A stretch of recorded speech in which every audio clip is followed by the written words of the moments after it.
The evening air felt crisp against Maya's face as she hurried down the street toward Bellini's. Her worn backpack hung heavy with sheet music on one shoulder, and she clutched her phone in her hand, checking the time again. 6 minutes until her shift started.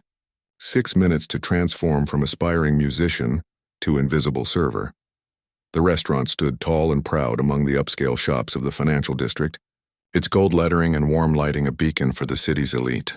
Maya slipped through the staff entrance in the back alley, nodding to Lou, the dishwasher who was outside on his smoke break. "Cutting it close today," he said with a friendly smile, flicking ash from his cigarette. "Piano practice ran long," Maya replied, slightly out of breath. Lost track of time. Inside the locker room, she moved quickly, stuffing her backpack into her assigned space and pulling out her neatly pressed uniform. The transformation happened in minutes. Jeans and sweater exchanged for a crisp white shirt, black vest, and tailored black pants. She swept her long dark hair into a tight bun and checked her appearance. In the small mirror inside her locker door, the girl who stared back looked nothing like the one who had sat at the piano just 30 minutes ago, lost in the complex emotions of Chopin. This girl was polished, professional, and most importantly, forgettable. That was the unspoken rule at Bellini's: be present but invisible. "Walker, table assignments are up." The voice belonged to Rick, the floor manager, a man with a permanent frown and impeccable taste in watches he couldn't afford. Maya hurried to the server station where other waitstaff were gathered around the evening's table chart. Her section was in the east corner, tables 14 through 18. Not the best section, but not the worst either. At least it wasn't by the kitchen doors. "We've got the Thompson party at 8, Rick announced, his tone making it clear this was significant. 16 people in the private room. Big spenders, big tippers if we don't mess up. Chen, Walker, and Patel, you'll handle them. Rivera, you're on wine service." Maya nodded, feeling both relief and stress. The private room meant demanding guests, but potentially better tips, and she desperately needed the money. This month's rent was coming up, and her piano teacher had gently suggested she might benefit from a more advanced instructor, one who charged twice as much. As she prepared her section, wiping down tables and arranging silverware with practiced precision, Maya let her mind wander to the morning's practice session. Her fingers had finally mastered the tricky passage in the second movement that had been giving her trouble for weeks. The feeling of breakthrough had been so sweet, she'd lost herself in playing the piece again and again, which explained her near tardiness. "Earth to Maya," said Priya, appearing beside her with a stack of fresh napkins. "You've been folding that same napkin for about 2 minutes." Maya blinked and looked down. Sure enough, the crisp white napkin lay perfectly folded in her hands, ready to be placed on the table. "Sorry," she said with a small laugh.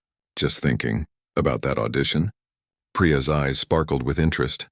"It's next week, right?" Maya nodded, placing the napkin at her current table and moving to the next. "Tuesday morning, for a spot in the Young Artists Showcase." "You're going to nail it," Priya said with the unwavering confidence of a true friend. "I've heard you play, remember?" Maya smiled but felt the familiar flutter of doubt in her stomach. Priya had indeed heard her play, but only simple pieces on the out-of-tune upright piano in the bar where they sometimes hung out after shifts. Nothing like the demanding classical repertoire required for the showcase.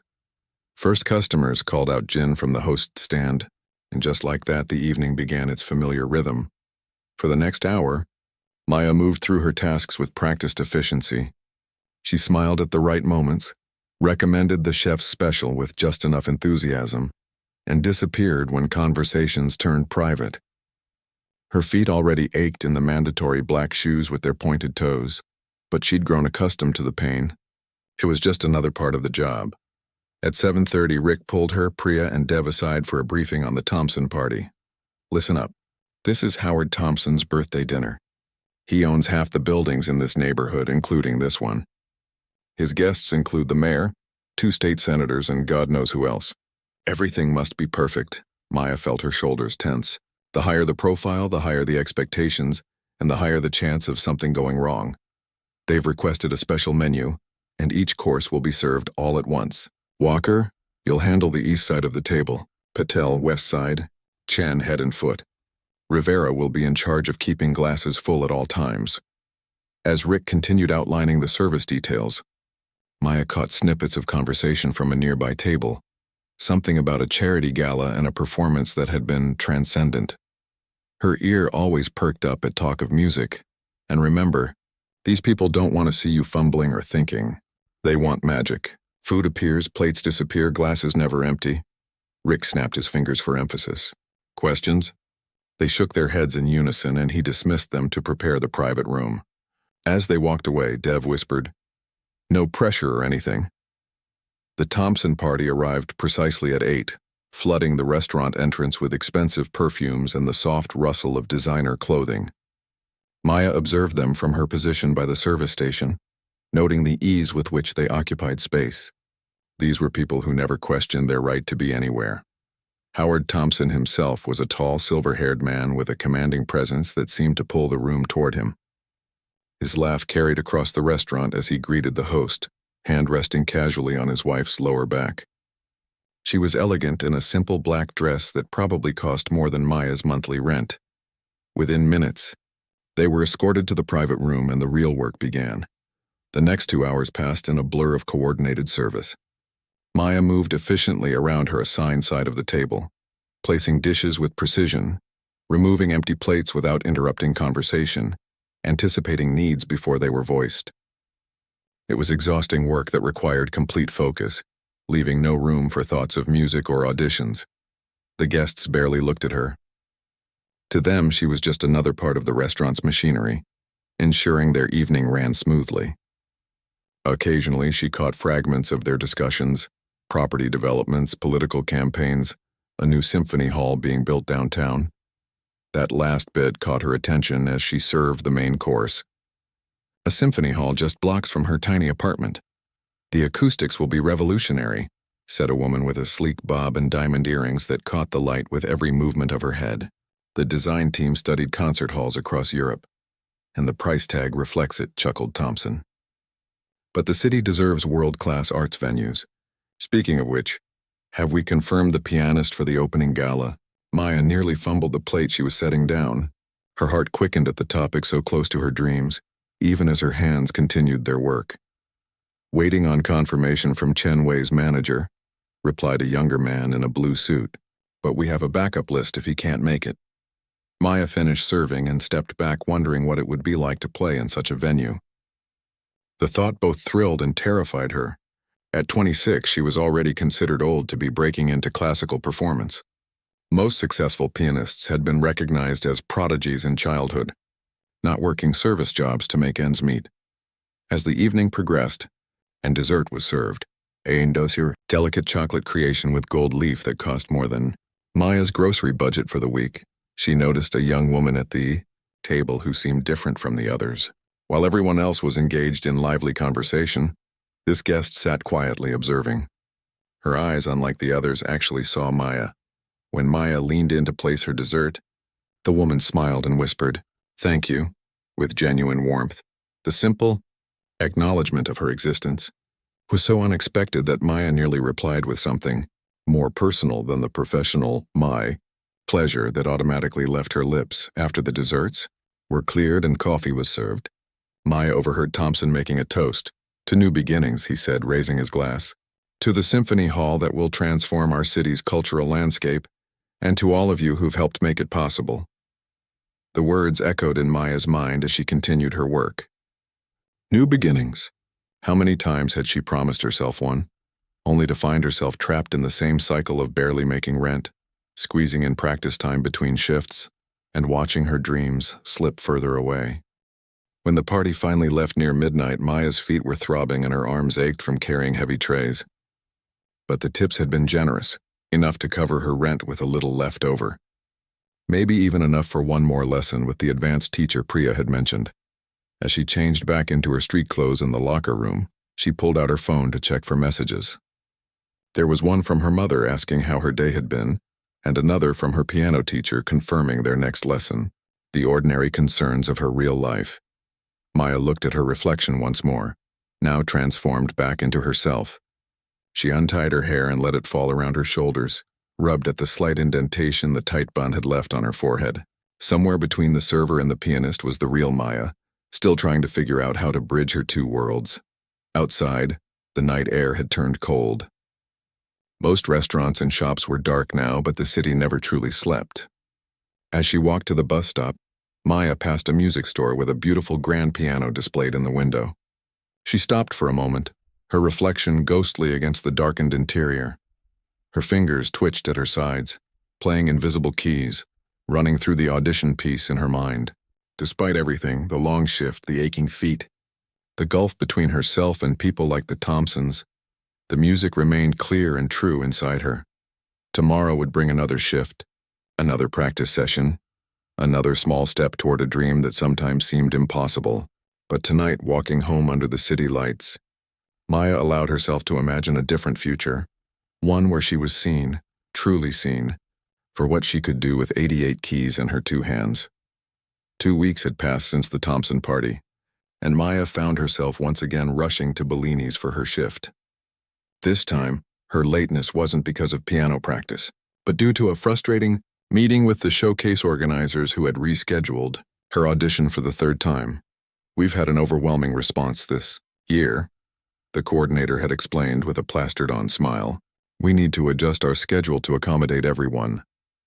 What she hadn't said, but Maya understood perfectly well, was that older applicants like herself were being pushed aside for younger talent.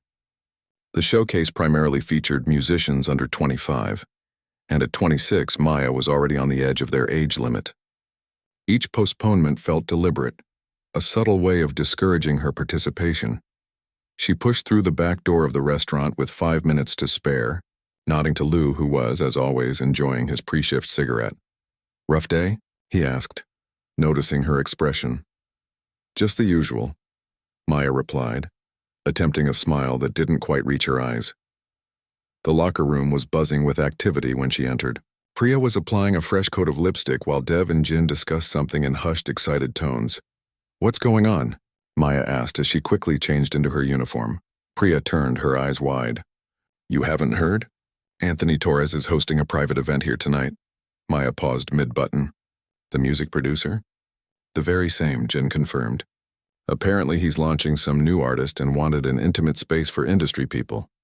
The name Anthony Torres was familiar to anyone with even a passing interest in music. His record label, Pinnacle Records, had launched some of the biggest classical crossover artists of the past decade. Maya had read about him in music magazines, studied the careers of pianists he had discovered and developed. "How many guests?" she asked, trying to sound casual as she finished changing. "About 30, Dev replied. "All big names in the music world. And get this, they've arranged for some pianist to perform during dinner." Maya's heart skipped a beat at this information. The idea of performing for Anthony Torres was simultaneously thrilling and terrifying. Not that it mattered.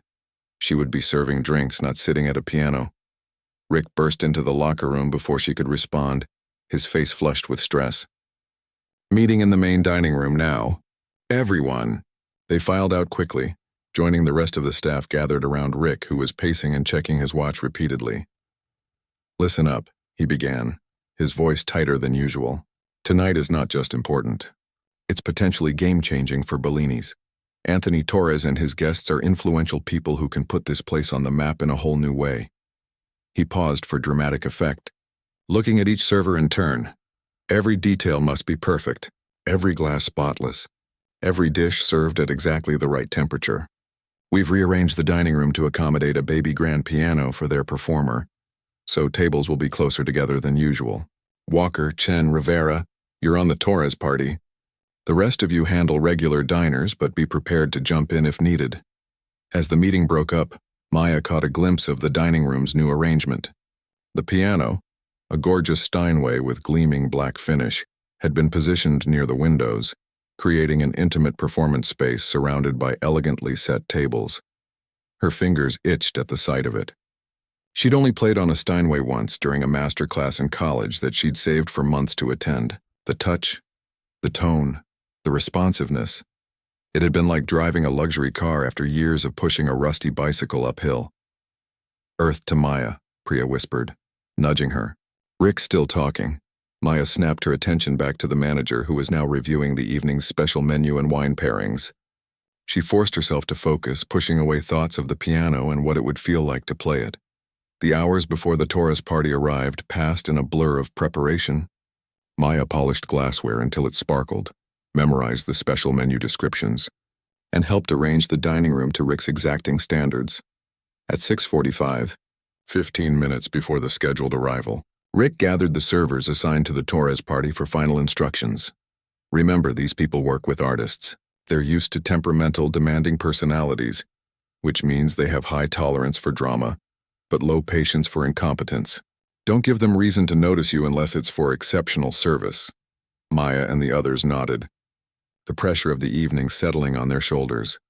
The pianist is scheduled to arrive at 7:30 and will perform at 8:30 after the main course is served. Make sure there's water and wine at the piano, but don't hover. Just as they were breaking up to take their positions, Rick's phone rang. His expression shifted from stressed to alarmed as he listened to the caller. What do you mean he's not coming? The flight was canceled? But the performance is the centerpiece of the evening. Rick's voice rose with each question. No, I understand weather delays can't be helped, but surely there's another pianist you can send. Maya and Priya exchanged glances as they listened to Rick's increasingly desperate conversation. Finally, he ended the call with a terse "keep me posted" and turned to his staff, face pale. The pianist is stuck in Chicago. Blizzard conditions have shut down O'Hare, and there are no flights out until morning. Can they find a replacement? Jen asked. Rick ran a hand through his thinning hair. They're trying, but it's almost 7. Most professional pianists are either already booked or impossible to reach on short notice. The staff stood in awkward silence as Rick seemed to mentally run through options. Maybe we can find a recording. Hook up speakers to someone's phone? Dev suggested half-heartedly. For Anthony Torres? A man who produces music for a living? Rick scoffed. He'd walk out immediately. Maya felt her heart racing as a wild idea took hold. She could play. Not at the level of a professional touring pianist, perhaps, but she knew pieces that would work for a dinner performance. The showcase audition pieces she'd been practicing for months were polished and ready, but speaking up meant risking her job. Rick had made it clear countless times that staff were to remain invisible, never drawing attention to themselves as individuals. Revealing her ability would cross that line dramatically. As she wrestled with the decision, Rick was already making calls to local music schools and performance venues, growing more frantic with each dead end.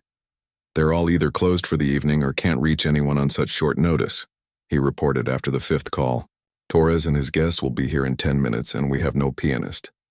This is a disaster. Lou, who had entered during the commotion, cleared his throat. You know, Maya plays. All eyes turned to her. Maya shot Lou a look that was half panic, half gratitude. You play piano? Rick asked, skepticism clear in his voice. Maya swallowed hard. Yes.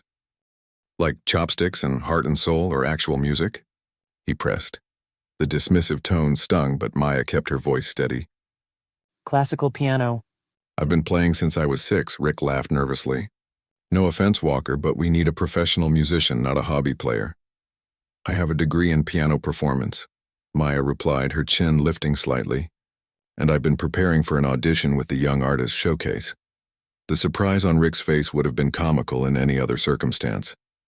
You're serious? He asked, studying her as if seeing her for the first time. Completely. Rick glanced at his watch, then at the door, then back at Maya. She could see the calculation happening behind his eyes, the risk of having a server perform versus having no performance at all. What can you play? Right now, no preparation? He demanded. Chopin, Debussy, Rachmaninoff, she listed. Pieces appropriate for a dinner setting, but that demonstrate technique. He hesitated, clearly torn. The first guests are pulling up, Jin announced from his position near the window. Fine, Rick decided abruptly. Play something now. You have 30 seconds to convince me. Maya walked to the piano on legs that felt oddly disconnected from her body. She was aware of everyone watching as she sat on the bench and positioned her hands on the keys. The familiar feel of cool ivory beneath her fingers centered her, and she took a deep breath. She chose Debussy's Clair de Lune, starting with the delicate, dreamy opening. The restaurant's acoustics were surprisingly good, the notes floating clear and pure through the space. Maya closed her eyes briefly, letting the music flow through her, her fingers finding the keys with practiced precision. When she finished the first page and looked up, Rick's expression had transformed from doubt to shock. "Enough," he said, raising a hand. "You can play." Relief washed over Maya, quickly followed by a new wave of anxiety. She was really going to do this. Perform for Anthony Torres and a room full of music industry professionals. "But," Rick continued, "you can't perform in your server uniform. Jin, call Zoe from the boutique next door. See if she can bring over something appropriate in Walker's size. Dev, help the bartenders. Priya and Rivera will cover the Torres tables." He turned back to Maya. "You have about an hour to prepare. Use the staff room if you need quiet. And Walker," he paused, his expression serious, "don't make me regret this." Maya nodded, still processing the sudden turn of events. As she stood, Priya squeezed her arm and whispered, "You've got this." The next 45 minutes passed in a blur. Maya retreated to the staff room to mentally review her repertoire, deciding which pieces would work best for the evening. She needed music that would impress without overwhelming a dinner setting, technically challenging enough to showcase skill but accessible, enough to serve as background for conversation. Zoe from the boutique arrived with 3 dresses, all simple but elegant. Maya chose a deep blue one with 3/4 sleeves that allowed free movement for playing. It fit surprisingly well, though Zoe insisted on pinning a few places for a better line. "I can't believe you've been hiding this talent," Zoe said as she worked. "I've seen you pass my shop for years and never knew." "It's not exactly relevant to serving food," Maya replied with a nervous smile. "Until tonight," Zoe pointed out.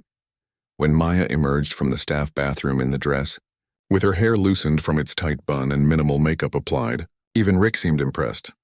"Not bad," he admitted. "Torres and his guests have been seated. They're halfway through appetizers. I've told them there was a last-minute change in performers, but that we're confident they'll be pleased." The knot in Maya's stomach tightened. "No pressure or anything." Rick almost smiled. "Just do what you did earlier. And remember, you're representing Bellini's now, not just yourself." As Maya made her way back to the piano, she caught glimpses of the Torres party through the discreet movements of servers. Anthony Torres himself sat at the center table, a man in his 50s with salt and pepper hair and sharp eyes that seemed to miss nothing. Around him were men and women in expensive clothes, laughing and talking with the ease of people accustomed to power. These were the gatekeepers of the music world she'd been trying to enter for years. By some twisted stroke of fate, they were about to hear her play, not because she'd won a competition or earned a spot in a prestigious program, but because a snowstorm had grounded a real pianist. Maya took her position at the piano, adjusted the bench, and placed her hands on the keys. The restaurant had grown quieter, conversations pausing as diners noticed her presence. She looked up and caught Anthony Torres watching her with polite curiosity. Their eyes met briefly, and Maya felt a surge of determination replace her fear. This was her chance, unexpected, unprepared for, but real. Whether it led anywhere or not, she would play her heart out for the next hour. She would make these people who had never noticed her existence before remember her name. With that thought firmly in mind, Maya began to play. Maya's fingers hovered over the keys for a heartbeat as the restaurant fell quiet. She could feel dozens of eyes on her, the kitchen staff peeking from behind the swinging doors, servers pausing mid-step with trays balanced on their hands, and, most intimidatingly, Anthony Torres and his guests turning in their seats to watch her. She chose to begin with Debussy's Arabesque No. 1, a piece with a gentle, flowing quality that would ease the audience into her performance without disrupting their dinner too abruptly. The first delicate notes floated across the room, creating an instant change in atmosphere. As she played, Maya kept her focus on the keys, too nervous to look at the faces of Torres and his guests. The Steinway responded beautifully to her touch, making it easy to shape phrases and control dynamics in a way her old practice piano never allowed. She felt herself relaxing into the music, muscle memory taking over as her hands found their way through the familiar patterns. When she finished the piece and the final notes faded, there was a moment of silence followed by appreciative applause. Maya glanced up, meeting the eyes of a woman at Torres's table, who nodded with what appeared to be genuine approval. Encouraged, Maya moved seamlessly into her next selection, a Chopin nocturne that showcased a more emotional range. From his position near the bar, Rick watched with undisguised shock. His earlier skepticism had given way to something like respect as he observed the reaction of Torres's party. The guests had stopped their conversations to listen. Wine glasses paused halfway to lips, forks set down on plates. Maya felt a thrill run through her as she realized she had their attention. Not as a server, invisible and interchangeable, but as a musician, she allowed herself to look up more frequently now, gaining confidence with each piece. She noticed Anthony Torres himself watching her with interest, his head slightly tilted as if trying to solve a puzzle. After the nocturne, Maya transitioned to a Schubert impromptu, its quicker tempo and sparkling runs demonstrating her technical abilities. Her hands moved across the keyboard with increasing assurance, the years of practice evident in the precision of her playing. The main course was being served, and Maya adjusted her volume to allow for the necessary movement and conversation. She chose more background-appropriate pieces for this portion, selections that complemented rather than demanded attention. Halfway through her planned program, during a brief pause between pieces, Anthony Torres raised his hand slightly, catching her eye. Maya's heart jumped into her throat. Had she done something wrong? Was he going to ask her to stop? "Excuse me," he called, his voice carrying easily across the room. "Would you mind playing something a bit more challenging? Perhaps some Rachmaninoff or Liszt?" The request sent a wave of whispers through the surrounding tables. These were virtuoso composers, their works among the most technically demanding in the piano repertoire. Maya swallowed hard. She had prepared Liszt's Un Sospiro for her showcase audition, but had never performed it in public. The cascading arpeggios and hand-crossing technique made it risky, especially on an unfamiliar piano. But Torres was watching her expectantly, and she realized this was a test. He wanted to see what she was truly capable of. "I'd be happy to," she replied, her voice steadier than she felt. Maya took a deep breath, centering herself before beginning the list. The opening theme flowed gently enough, but she knew what was coming. The rapid passages that required her hands to cross over each other repeatedly while maintaining the melody.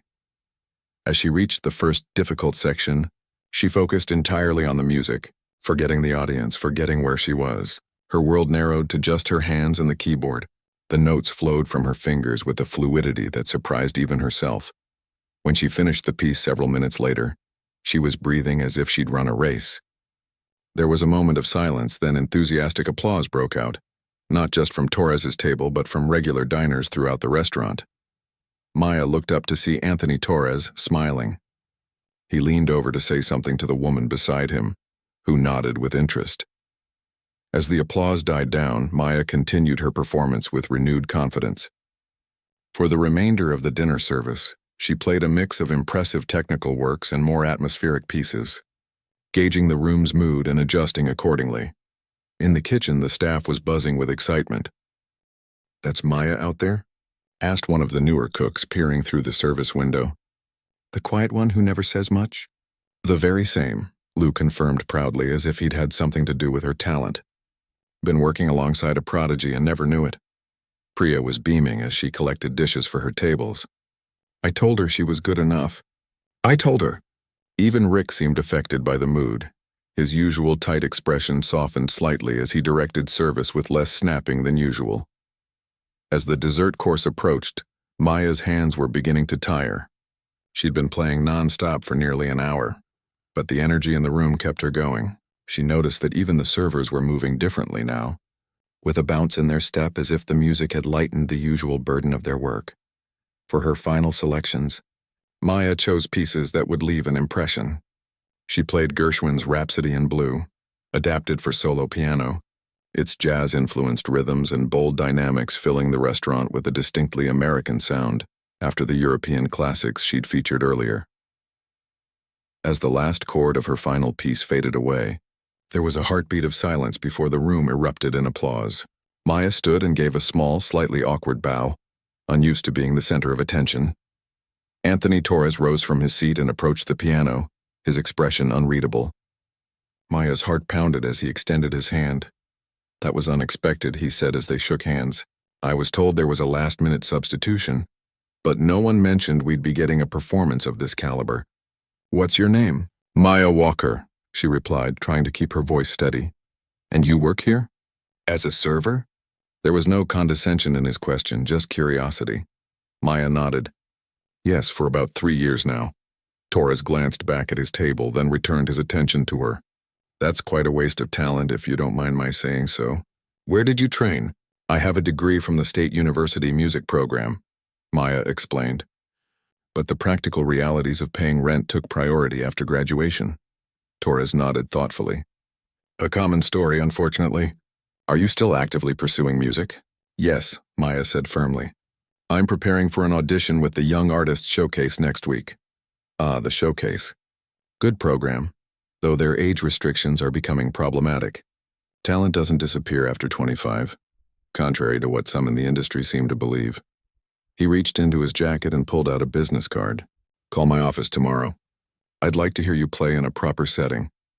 Maya stared at the card in her hand, plain white with just his name, title, and contact information in simple black text. The understated design somehow made it more intimidating. Thank you, she managed. I will. Torres nodded and returned to his table, immediately engaged by another guest. Maya remained at the piano, stunned by what had just happened. Rick approached, his expression a mix of amazement and calculation. Everything okay? Maya nodded, still looking at the business card. He wants me to call his office tomorrow. A flash of concern crossed Rick's face. You're still on the schedule for lunch service. The comment brought Maya back to reality with a jolt. Despite what had just happened, she was still a server at Bellini's with shifts to cover and bills to pay. I know, she said. I'll be here. Rick seemed to wrestle with something before speaking again. I can probably move some things around if you need the morning off. The unexpected consideration surprised her. Thanks. I might take you up on that.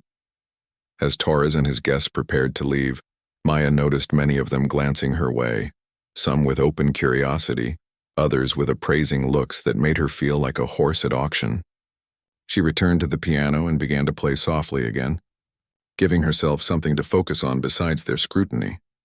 Priya appeared at her side during a brief pause, ostensibly to refill the water glass placed near the piano. You were amazing, she whispered. The whole kitchen staff was listening. Even grumpy Chef Philippe stopped yelling at the line cooks. Maya smiled, the reality of what she'd done beginning to sink in. I can't believe I just did that. Believe it, Priya replied. And believe that Torres guy was impressed. I overheard him telling someone at his table that you had remarkable touch and interpretation. The rest of the evening passed in a blur. After Torres's party left, the restaurant returned to its normal rhythm, though many of the regular diners requested that Maya continue playing. Rick, seeing an opportunity, agreed that she could play until closing. By the time the last customers departed, Maya's fingers were stiff, and her back ached from hours at the piano. The staff gathered around her as she finally stood, stretching tired muscles. Speech, called Lou from the back, and others joined in. Maya shook her head, embarrassed by the attention. No speech, but thanks for the support, especially you, Lou, for speaking up. The dishwasher grinned. Couldn't let that stuffy pianist from Chicago get all the glory when we had our own star right here. As the staff dispersed to finish their closing duties, Rick approached Maya again. So, he said, hands in his pockets, have you been keeping this secret the whole time you've worked here? Maya shrugged. It wasn't a secret. It just never came up. Well, it's come up now, he replied. Torres asked if you might be available to play for private events here in the future. As a pianist, not a server, he added, seeing her expression. It would mean additional revenue for the restaurant and a different kind of income for you. The offer hung in the air between them, representing a bridge between her two worlds that Maya hadn't thought possible. I'd need to think about it, she said carefully. Rick nodded. Of course. But don't think too long. Opportunities like this don't come around often in this business, either the restaurant business or the music business. As Maya changed back into her regular clothes in the locker room, she felt different somehow, as if she'd crossed an invisible line. The other servers treated her differently too, with a respect that went beyond the camaraderie they'd shared before.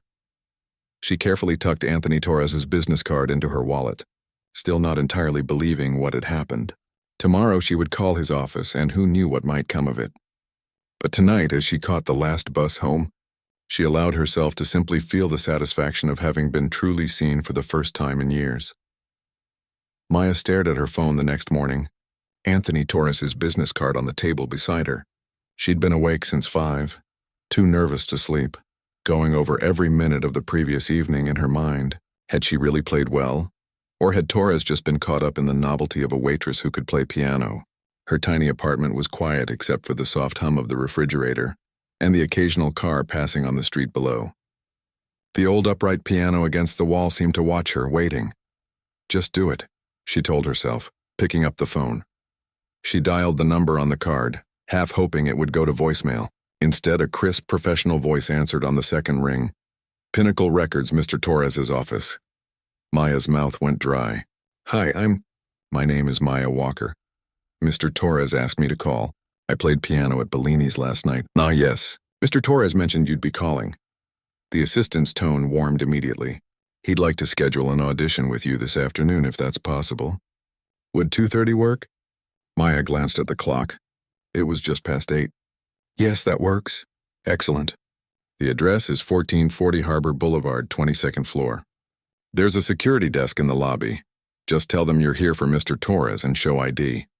Do I need to prepare anything specific? Maya asked, scrambling for a pen to write down the address. Mr. Torres would like to hear the Liszt piece you played last night, plus 2 additional pieces of your choice that showcase different aspects of your playing. One should be from the classical or romantic period and one more contemporary. Maya's mind raced through her repertoire as she jotted down notes. Got it. And Ms. Walker? The assistant added. Mr. Torres rarely does same-day appointments, especially for artists he's just discovered. Whatever you played last night clearly made an impression. After hanging up, Maya sat in stunned silence for a moment before jumping up to call Rick. True to his word, he rearranged the lunch schedule to give her the day off. Just don't make a habit of it, he said, though his tone lacked its usual edge. And Walker? Good luck. The next few hours passed in a blur as Maya practiced intensely, selecting Beethoven's Pathetique, sonata for her classical piece, and Nikolai, Kapustin's concert etude for the contemporary work, a jazz-influenced piece that would show her versatility. Her hands moved automatically through familiar passages while her mind wandered to what lay ahead. Pinnacle Records was one of the top labels for classical crossover artists. Their roster included pianists who sold out concert halls around the world and topped streaming charts. The idea that she might, just might, have a shot at joining them seemed too far-fetched to believe. At 1 o'clock, Maya stood before her closet facing a new dilemma. What did one wear to audition for a major record label? Her wardrobe consisted mainly of practical clothes for work and casual wear for practice sessions. Nothing seemed right for this occasion. She finally settled on black pants and a deep green blouse that Priya had once said brought out her eyes. Professional but not stuffy. With her good boots, the ones without scuff marks, it would have to do. The Pinnacle Records building downtown was a gleaming tower of glass and steel. Maya's reflection distorted in its surface as she approached, making her appear taller, thinner, someone else entirely. Fitting, she thought, since she felt like someone else today. Not the invisible server, but a pianist worthy of Anthony Torres's attention. The lobby was all polished marble and modern art, with a massive security desk where 3 uniformed guards checked visitors in. Maya gave her name, feeling like an imposter, until one of the guards smiled warmly. Mr. Torres is 2:30. Go right up, elevator bank B, 22nd floor. In the elevator, Maya closed her eyes and took deep breaths. The night before, she'd played without time to think or worry. Now, with hours of anticipation behind her, anxiety threatened to overwhelm her confidence. When the elevator doors opened, she found herself in a reception area with sleek furniture and walls lined with platinum and gold records. Album covers featured artists she'd admired for years, pianists, violinists, cellists who had bridged the gap between classical tradition and mainstream success. Ms. Walker? A young woman with bright eyes and a tablet in hand approached. I'm Nina, Mr. Torres's assistant. We spoke on the phone. Maya nodded, unable to find her voice for a moment. Follow me, Nina said with an encouraging smile. We're set up in Studio C for your audition. They walked down a hallway lined with more awards and framed photographs of artists with famous symphony orchestras and at renowned venues. Maya felt increasingly small with each step. Nervous? Nina asked as they paused outside a door marked Studio C. Terrified, Maya admitted. Don't be. Mr. Torres doesn't waste time on talent he doesn't believe in. The fact that you're here means he already sees something in your playing. Before Maya could respond, Nina opened the door. Inside was a large room with sound-dampening panels on the walls and a magnificent concert grand piano at its center. Anthony Torres sat in a chair near the piano, talking with a younger man who held a tablet similar to Nina's. Both looked up as Maya entered. "Ah, Ms. Walker," Torres said, standing to greet her. "Thank you for coming on such short notice." "Thank you for the opportunity," Maya replied, hoping her voice didn't betray her nerves. Torres gestured to the young man beside him. "This is Raj, one of our talent scouts and producers. He works with our classical division artists." Raj nodded with a smile. "I heard recordings from last night. The restaurant had security cameras with audio. Hope you don't mind that we took a listen." Maya blinked in surprise. She hadn't considered that her impromptu performance had been recorded. "Not at all," she said, though the thought of being watched through security footage was unsettling. Torres motioned toward the piano. "Please make yourself comfortable. Take whatever time you need to adjust the bench and warm up." Maya approached the piano with reverence. It was a Steinway concert grand, larger even than the one at Bellini's, its black surface gleaming under the studio lights. She sat and adjusted the bench, then placed her hands on the keys.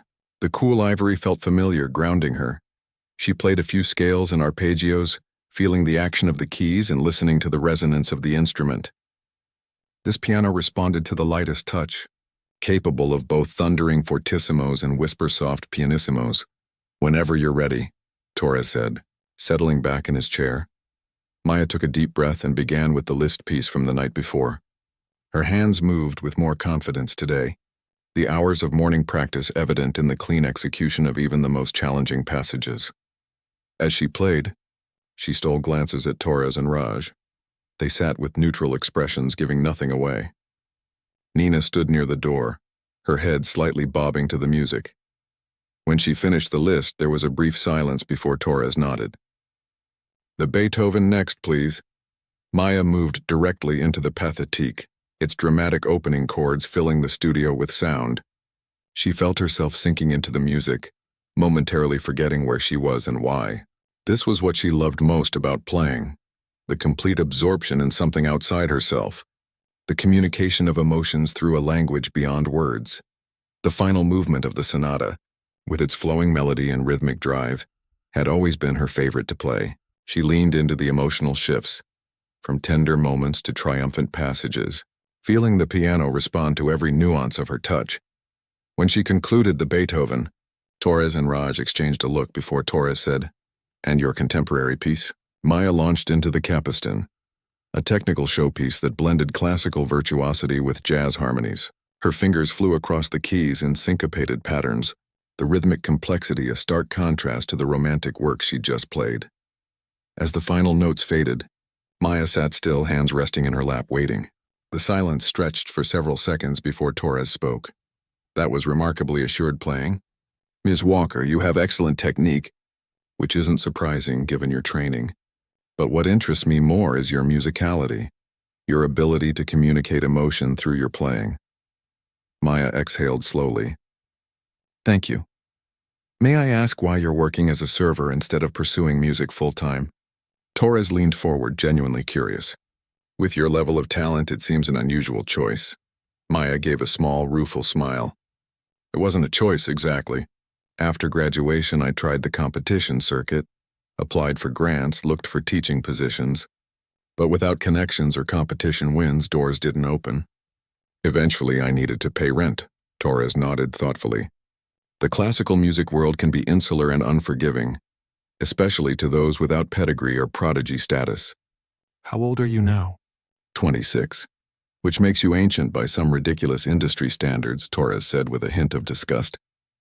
"The obsession with youth has cost us many fine artists." He stood and walked to the piano, examining it as if the instrument might offer some insight. "What are your goals as a musician, Ms. Walker?" The question caught Maya off guard. For so long, her goal had simply been to keep music in her life while surviving.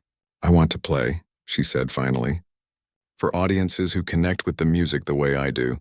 I want to make classical music accessible without compromising its essence." Torres exchanged another look with Raj, who nodded almost imperceptibly. "We might be able to help with that," Torres said. "Pinnacle's classical crossover division specializes in exactly that approach, bringing classical music to broader audiences while maintaining artistic integrity." Maya's heart pounded so hard she was sure they could hear it across the room. "I'd like to offer you an opportunity," Torres continued. "Not a record deal, not yet. But we're hosting a showcase event next month at Symphony Hall. The new hall," he added with a smile. "The one you overheard us discussing at the restaurant." Maya nodded, remembering the conversation she'd eavesdropped on while serving the Thompson party. "It's an event for industry insiders and potential sponsors," Torres explained. "We feature new artists we believe have potential, alongside some of our established performers.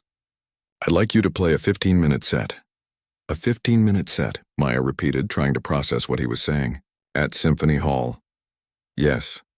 If the response is positive, and I believe it will be, we can discuss next steps, which could include development support, performance opportunities, and potentially recording." Maya felt lightheaded. "I don't know what to say." "Say yes," Raj suggested with a grin. "This is a good opportunity." "Yes," Maya said, her voice stronger now. "Absolutely yes," Torres smiled. "Excellent. Nina will get your contact information and send over the details. You'll work with Raj on selecting repertoire that showcases your strengths while aligning with our audience expectations."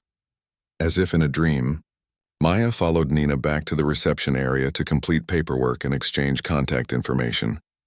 Her hands, usually so steady at the keyboard, trembled slightly as she signed forms. "How are you getting home?" Nina asked when they finished. "Bus," Maya replied automatically. Nina shook her head. "Let me call you a car. It's the least we can do after you rearranged your day for us." In the back seat of the sleek black car Nina had arranged, Maya finally allowed herself to fully absorb what had just happened. She would be playing at Symphony Hall, the very venue she'd overheard the Thompson party discussing. And not just playing, but potentially launching a career she'd nearly given up on. As the city passed by outside the window, Maya thought about the strange twists of fate that had led her here. If the regular pianist hadn't been stranded in Chicago, if Lou hadn't spoken up about her playing, if Rick hadn't taken a chance on her, the car pulled up outside her apartment building, a stark contrast to the gleaming pinnacle tower she'd just left. Maya thanked the driver and stepped out, clutching the folder of information Nina had given her. Inside her apartment, she sat at her old upright piano, running her fingers lightly over the keys. Tomorrow she would return to Bellini's for her regular shift, serving drinks and clearing plates. But now, for the first time in years, she could see a different future taking shape, one where she wouldn't have to choose between making music and making a living. She opened the folder and began to read about the upcoming showcase, a smile spreading across her face as the reality sank in. The waitress who had been invisible for so long would soon be center stage. The month leading up to the Symphony Hall showcase passed in a blur for Maya. By day, she continued her shifts at Bellini's, though Rick had adjusted her schedule to accommodate her practice sessions and meetings with Raj. By night, she worked tirelessly on the program they had selected together, a mix of classical pieces and more, accessible arrangements that would showcase her technical abilities while, appealing to a broader audience, word had spread quickly among the Bellini staff about her upcoming performance. What had once been ordinary workdays now carried an undercurrent of excitement, with co-workers asking for updates and offering encouragement. Even the kitchen staff, normally isolated in their behind-the-scenes world, took an interest in her progress. "My cousin lives near Symphony Hall," Lou told her one afternoon as she helped him fold napkins during a slow period. "He's going to walk by and take a picture when they put your name on the marquee." Maya laughed, both embarrassed and touched by his support. "I doubt they'll put my name on any marquee. Lou, I'm just one of several performers." "Still," he insisted, "it's Symphony Hall, that's a big deal." It was a big deal, and the reality of it hit Maya with increasing force as the day approached. Raj had arranged for her to practice on the hall Steinway twice a week, helping her adjust to the acoustics of the space. The first time she'd stepped onto that stage, looking out at the empty seats that would soon be filled with industry executives and music critics, she'd nearly turned and walked out. "Stage fright?" Raj had asked, noticing her frozen posture. "Reality fright," she'd replied. "Until now, this whole thing has felt like a dream." Raj had smiled understandingly. "It's real. And you've earned it, Maya. Remember that when the nerves hit." The night before the showcase, Maya finished her final shift at Bellini's. As she was changing in the locker room, Priya appeared with a small gift bag. "From all of us," she said, presenting it to Maya. "For tomorrow." Inside was a delicate silver bracelet with a tiny piano charm. Maya felt a lump form in her throat as she looked at it. "We took up a collection," Priya explained. "Everyone contributed, even Rick, though he'll deny it if you ask him." Maya hugged her friend tightly. "Thank you. It's perfect. You're going to be amazing," Priya said. "And when you're famous, we'll all say we knew you when you were spilling soup on rich people's laps." "That happened once," Maya protested with a laugh. As she left the restaurant that night, Rick called after her. "Walker." She turned, surprised to see him looking almost uncomfortable, hands shoved in his pockets. "Good luck tomorrow," he said gruffly. "Torres called to reserve a table for next month. Said he's bringing some music people who want to see where he discovered you. So, don't mess up. It's good for business." Coming from Rick, it was practically a heartfelt speech. Maya smiled. "Thanks. I'll do my best." The morning of the showcase dawned clear and bright. Maya had barely slept, her mind racing with a mixture of excitement and terror. She'd run through her program mentally countless times, visualizing every note, every movement of her hands. Pinnacle had arranged for a car to pick her up 3 hours before the event. Nina met her at the stage door of Symphony Hall, clipboard in hand and professional calm surrounding her like an aura. "Right on time," she said with approval. "We'll get you settled in the green room. Hair and makeup will be there in 30 minutes, and then you'll have time to warm up before the sound check." The backstage area bustled with activity as technicians adjusted lighting and sound equipment. Maya followed Nina down a hallway to a door marked Artist Lounge. Inside, several performers were already preparing, a string quartet in one corner running through a difficult passage, a cellist silently fingering patterns on her instrument, a violinist carefully rosining his bow. A separate room had been set up for the pianists with an upright four warming up. Maya sat down, flexing her fingers before placing them on the keys.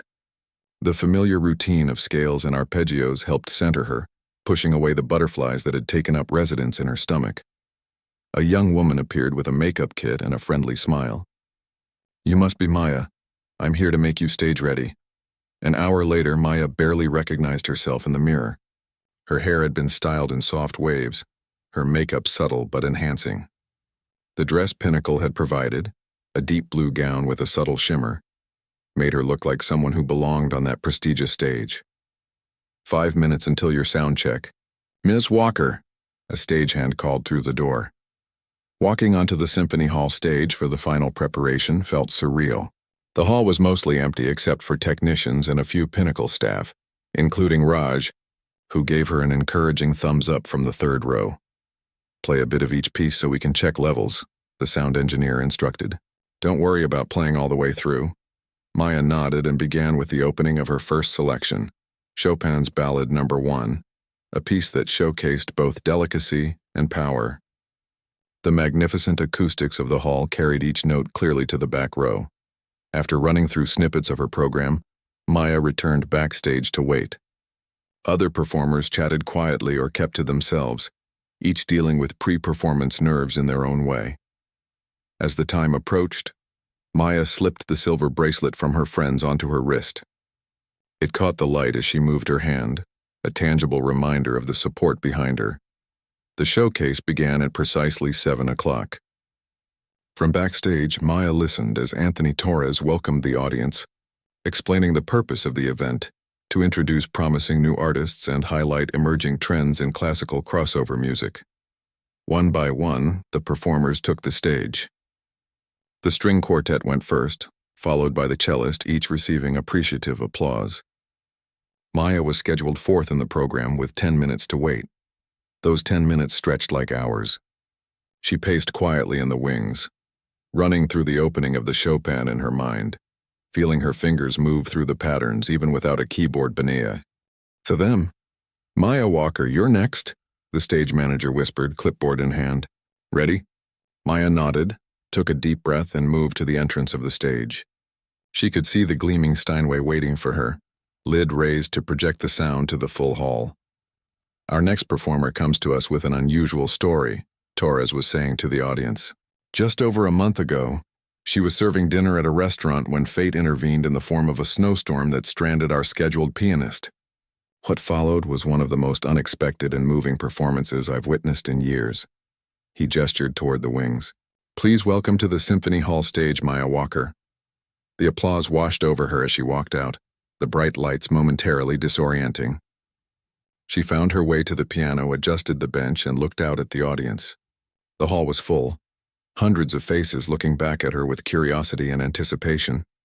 In the front row, she spotted Anthony Torres and Raj. A few seats down was a face she hadn't expected, Howard Thompson, the businessman from the restaurant whose birthday party she had served just weeks ago. He nodded in recognition when their eyes met. Maya turned to the keyboard, placed her hands on the cool ivory, and began to play. The Chopin flowed from her fingers with a freedom she hadn't felt before. In this magnificent space, with this responsive instrument, the music took on a life of its own. The months of struggling to practice on her old upright after long shifts, the years of keeping her dream alive while life pulled her in different directions, all of it had led to this moment. When the final notes of her program faded away, there was a moment of silence before the applause began. It grew stronger, and to Maya's astonishment, people began to rise from their seats. A standing ovation for her. She stood and bowed, her heart pounding so hard she thought it might burst from her chest. As she looked out at the audience, she saw not just appreciation, but recognition in their faces.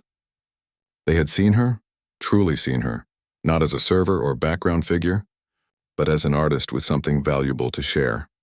Backstage after her performance, Maya was surrounded by well-wishers, other performers, Pinnacle staff, and industry people who had come behind the scenes to meet her.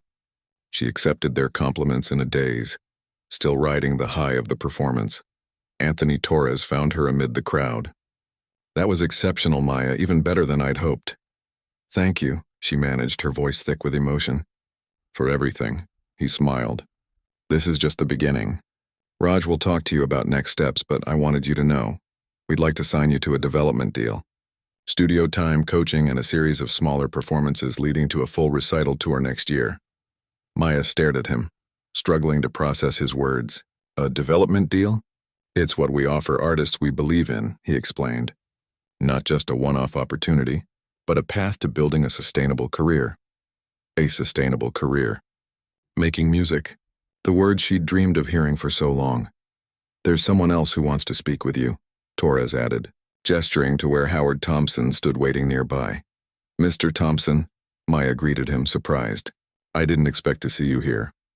Mr. Torres invited me when he learned of our connection, Thompson replied. I must say, finding out that one of our servers was a pianist of your caliber was quite a shock, but a pleasant one. He handed her a business card. The board of the new Symphony Hall is looking for an artist in residence for our community outreach program. Someone who can perform but also connect with young people from diverse backgrounds. After what I heard tonight, I think you might be perfect for it. Maya accepted the card with trembling fingers. I'm honored, truly. Think about it, Thompson said. It would be a part-time position that could work alongside your performing schedule. After the backstage reception, Maya found herself alone in the green room, finally able to catch her breath. She sat at the upright piano, her fingers lightly touching the keys without pressing them down. The door opened, and Nina poked her head in. Car's waiting whenever you're ready. No rush. Thanks, Maya replied. I'll be out in a minute. When the door closed again, Maya looked down at her hands, the same hands that had carried plates and folded napkins at Bellini's, the same hands that had just played for hundreds of people at Symphony Hall. They looked the same, but everything else had changed. Her phone buzzed with a message from Priya. Standing ovation. Lou's cousin saw through the window and texted, We're all having champagne at my place to celebrate when you're done. Maya smiled, picturing her friends gathered together, cheering her on from afar. Another text came through, this one from Rick. Table requests for tomorrow night doubled after word got out about your performance. Don't be late for your shift, she laughed out loud at that. Classic Rick, hiding his pride behind practicality. Tomorrow she would return to Bellini's, but not as the same person who had left it. The invisible waitress had been seen at last, her true self revealed not just to others but to herself as well. The future stretched before her, full of possibilities she had almost stopped believing in. Maya stood, smoothed her blue gown, and touched the piano charm on her bracelet. It was time to join her old friends to celebrate and to begin planning for a new life, where serving and playing were no longer separate worlds but parts of a whole. Her whole, complete at last.